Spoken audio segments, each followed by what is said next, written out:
Hello everyone, Justin here at 5K Tennis.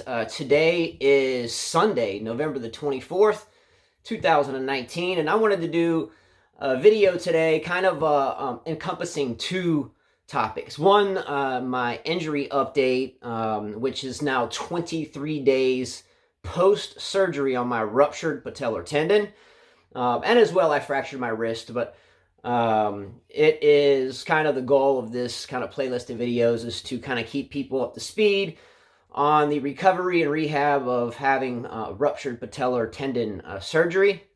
And as well, I wanted to spend a few minutes today on just a topic that for years that has always kind of flowed through my mind in a sense. And I know as a father with 5 children and wonderful wife, I know this topic kind of permeates our household often. So I wanted to speak about that topic for a minute.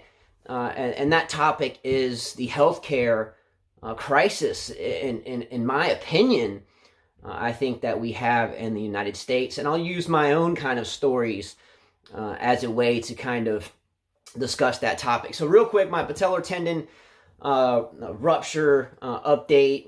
If you've been following this playlist of videos, I was in a tennis match and I came down on my leg from a high altitude incorrectly.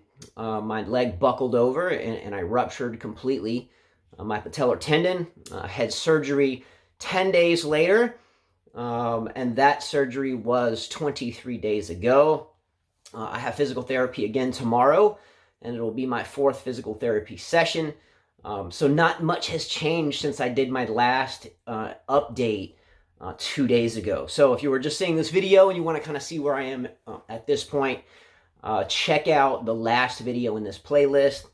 And I'm pretty much at the same point in time. So what I wanted to do today, though, is just for a moment to discuss the healthcare issues that we have, or at least let's just say that we as a family have.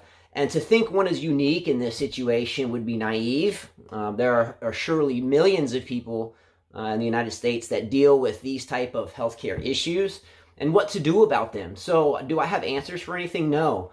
I'm too naive to have answers for anything. I think, what was it, Socrates that once said, to be wise is to know that you really don't know anything at all. So all I want to do is just mention a couple of things about healthcare in the United States, and maybe we can start some comments on how we can actually fix this as a group of people. And my inclination is that this group of people that has these types of issues is from, say, the middle class and below, which I know that is where our family here basically fits in. So here in our house, here at 5K Tennis, we have 5 of our own children, hence the name 5K Tennis. We have a 4-year-old, a 10-year-old, a 7-year-old, a 15-year-old, and a 17-year-old. So the problem that we run into as a family, and surely there's many other families out there, as how to afford health insurance in the first place.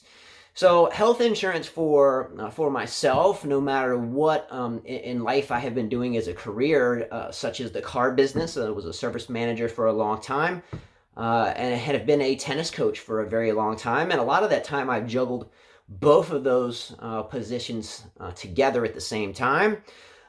So when my wife Carla and I look for healthcare, which we have had for generally the entire time that we've raised our children, in the past couple of years, as prices grow in terms of basic healthcare insurance for our family, Carla and I, who is my wife, have had to drop ourselves altogether from it. And I'll explain why, and you guys tell me your thoughts on this, or if you are in a lot of our same boats, what to do about it. And I'll share with you some of the repercussions that our family, and again, there's got to be millions of people out there that fall into this same kind of predicament, have dealt with, especially with this last injury that I had. So let's rewind about 5 or 6 years ago. I know that my family, again, 7 of us, husband, wife, and 5 kids, we're paying a health insurance premium every month of around $2,400. Yes, that's correct, $400. Now, all of us in this family are very active, competitive tennis players. All of us, even the 4-year-old, plays. We eat well. We're not smokers. We're not drinkers. We're not partiers. We live a relatively healthy lifestyle. We don't bargain in junk foods. We don't keep chips and Slurpees and slushies and candies. We generally prepare 3 good meals a day for our children and eat well. We're on the tennis courts pretty much daily. Rainy days, we're still talking tennis. We're still doing things together as a family. We're still networking with people and living a relatively healthy lifestyle.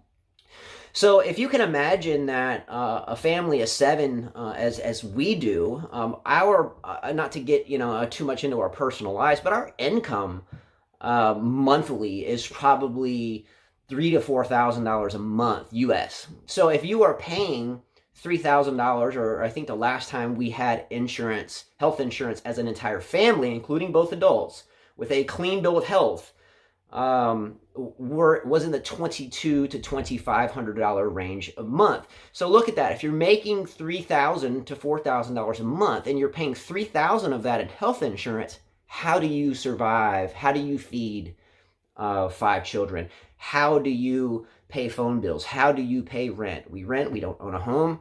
How do you provide food on the table? How do you provide... We're tennis players, so that's our fitness thing, and we do that continuously. So how do you provide equipment? How do you provide gas in your vehicle? How do you provide anything when all of it's going to healthcare? Now, if we look back for my own sake, I'm talking about myself. I think 5 or 6 years ago, I went to a doctor for something, and maybe it was just a normal checkup. And I remember going in and I was paying somewhere around $2,200, $2,400 a month for insurance for my entire family. And yet I would go for a normal checkup and my copay would be $100. I've never been a medication taker at all, but during that time I had to get, maybe medication for a son or a daughter, and you're going to get medications filled and your copays are, $20, $50, so forth, dollars on top. Now this is on top of the $2,200 a month. And again, I'm speaking for myself, so please comment below, because I'm too naive to have answers to this type of thing. I don't know anything about it except that we cannot be the only family in the United States that gets trounced by healthcare. So just the other day, actually, we were talking to a family that had a couple of children, and they were paying somewhere in the neighborhood of $1,900 to $2,000 a month for healthcare. One of their children, and I won't, point any names or mention any names or anything along those lines, but one of their children was on a medication that with insurance was $600 a month with insurance. Without insurance, it could have been obviously a lot more than that. Now, the odd thing is that for me, and let's look at my knee injury. And again, I have a fully ruptured patellar tendon, so I don't know if you can kind of see this down here. But my leg's kind of braced up in a sense. So, what happened to me is about two years ago or so, my family dropped the adults, myself and my wife, on health insurance. We figured, we don't get sick. We've never taken any medication, so let's take a little bit of time off and save $1,000 or $2 a month and just take care of the kids. Now, there's millions of people in this country that do this. I'm just using myself as an example because this happened to us. So during about a year's time, did not have health insurance on myself and did not have health insurance on my wife, Carla, and lo and behold, I ruptured my patellar tendon. So when this happened, I went to an emergency room, and no sooner than it is advised to the questionnaire people, do you have insurance? No, this is self-pay. I was kind of ferried right through the emergency room, and no disrespect, I'm not going to mention hospital or anything because this is just the way it is. But I was brought into the emergency room. I was given an x-ray of my leg, and I was given an x-ray of my wrist. During that time, I guess word got around to whoever that we didn't have insurance, or I didn't have insurance for this.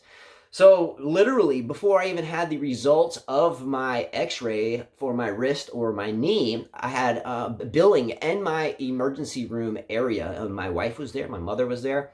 You don't have insurance. If you go ahead and pay us, I think it was $300 now, then it'll be a lot less of the bill you will get in the mail later. So I was literally swiping debit cards in the emergency room before I even knew what was going on with my leg or my wrist.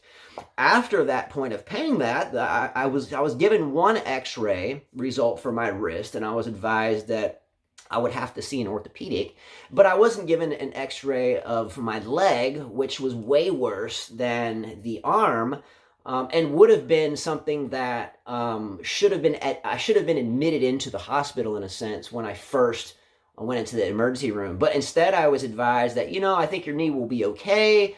You can just go see an orthopedic because it looks like a soft tissue injury, etc. And my wife and I kind of looked at each other like, I know my knee isn't okay. It's pointed in the other direction, and my kneecap is in my thigh. But who are we? We're just plain Jane, run-of-the-mill people with no insurance. So who are we to say? So ultimately, we were advised, your knee will be okay, and you can just kind of hit the road, and everything will be all right. Go get your wrist seen about.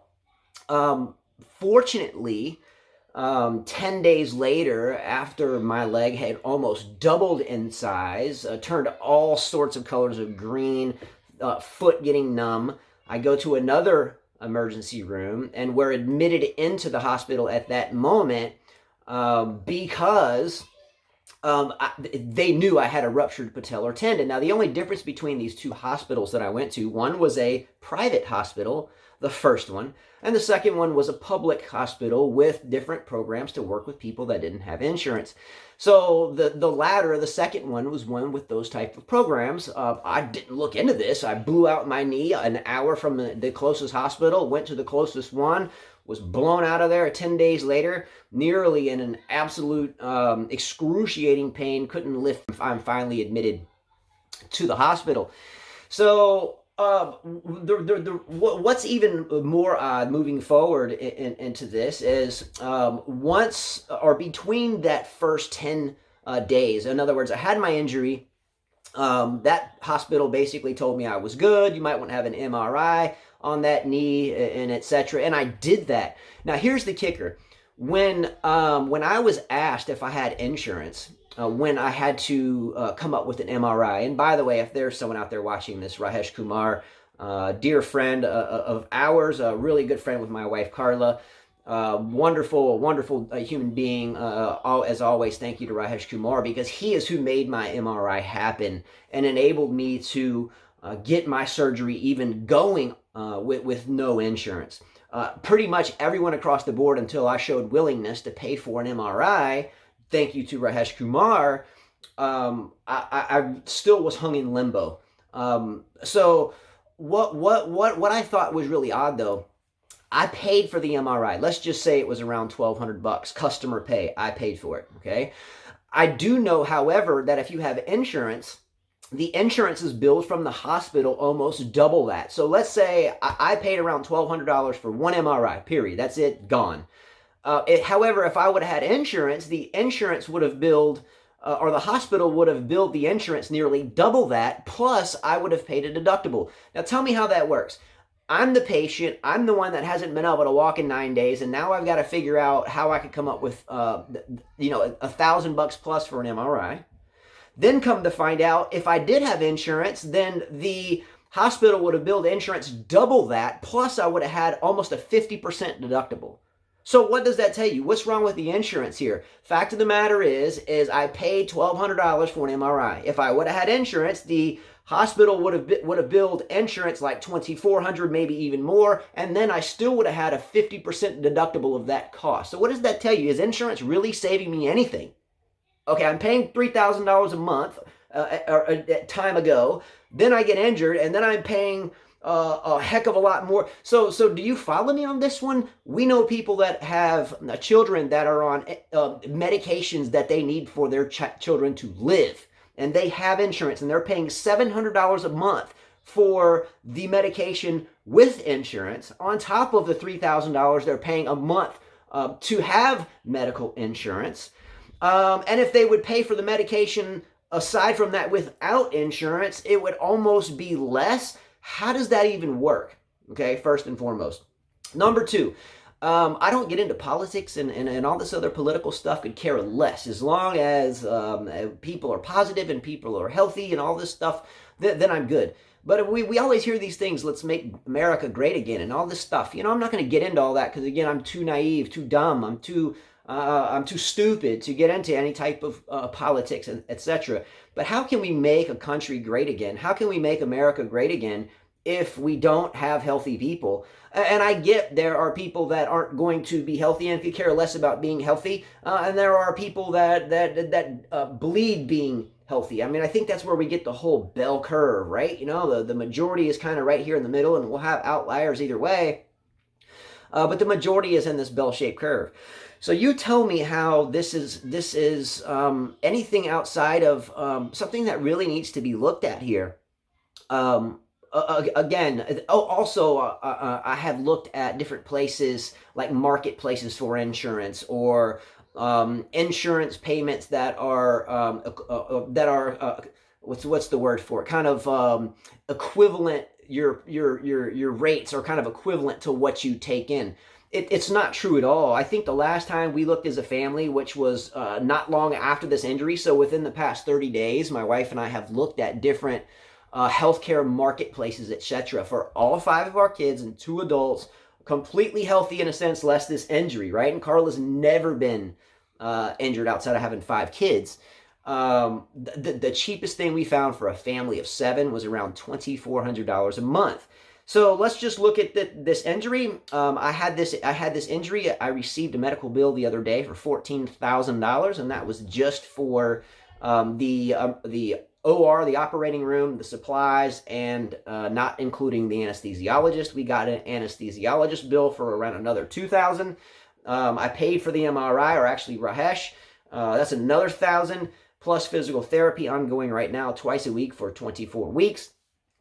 So the fact of the matter, it adds up. Luckily, my wife and I were able to find, or at least are still kicking the tires and still trying to work on assistance for those things based upon we have 5 kids. I'm a tennis coach. I can't work because my knee's blown out and I have a broken wrist, both of which are on my right hand playing hand and my right leg. So I can't coach. So here I sit.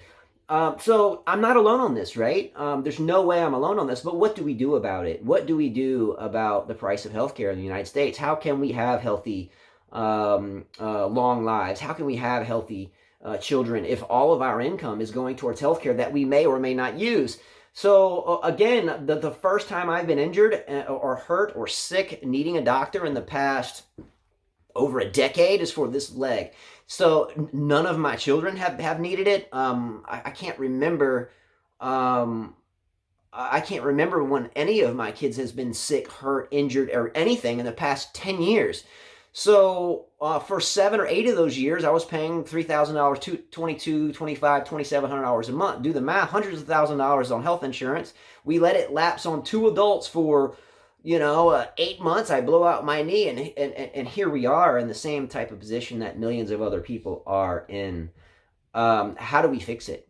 Doesn't anyone think that maybe instead of these stupid wars and the negative energy we put into so many awful things in this world these days, that maybe we can figure out a way to make healthcare a little bit more affordable? Because the way I look at it, it doesn't matter if you have insurance or not. You're still going to get screwed when you go to check out.